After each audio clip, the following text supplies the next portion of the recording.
আজকে আমরা এই ভিডিওতে দেখাবো কিভাবে বিমানের টয়লেট ব্যবহার করতে হয়।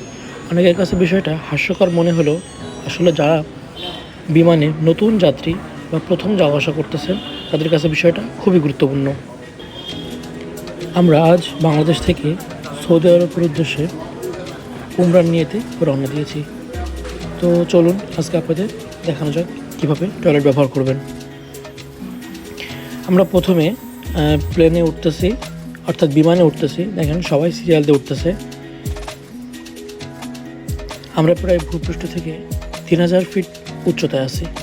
এখন এই অবস্থায় আপনি কিভাবে টয়লেট ব্যবহার করবেন, কখন আপনি সিট বেল্ট পরবেন, কখন সিট বেল্ট খুলবেন এবং কখন উঠতে পারবেন, সেটা এই বিষয়ে আজকে আলোচনা করব। তো চলুন আজকে আপনাদের দেখানো যাক কিভাবে কখন সিট বেল্ট পরবেন এবং সিট বেল্ট খুলবেন এবং টয়লেট ব্যবহার করবেন, কীভাবে টয়লেট ব্যবহার করবেন, এই যাবতীয় সমস্ত কিছু আজকে আপনাদের দেখাবো এই ভিডিওর মধ্য দিয়ে। দেখেন এখানে সিট বেল্টের চিহ্নের এখানে লাইট জ্বলে আছে, অর্থাৎ এই মুহূর্তে সিট বেল্ট পরতে হবে। এবং দেখেন এখানে সবুজ চিহ্ন আছে, অর্থাৎ আপনি এখন উঠতে পারবেন এবং রেড সিগন্যাল দিলে আপনার বসে পড়তে হবে। আবার সবুজ সিগন্যাল উঠতে পারবেন, ওঠার পারমিশন আছে। এখন চলুন বাথরুমের দরজা খোলা যাক। যদি বাথরুমের এখানে লাল চিহ্ন থাকে তার মানে ভিতরে কেউ অবস্থানরত আছে, এবং সবুজ চিহ্ন থাকলে আপনি এখন ভিতরে প্রবেশ করতে পারবেন।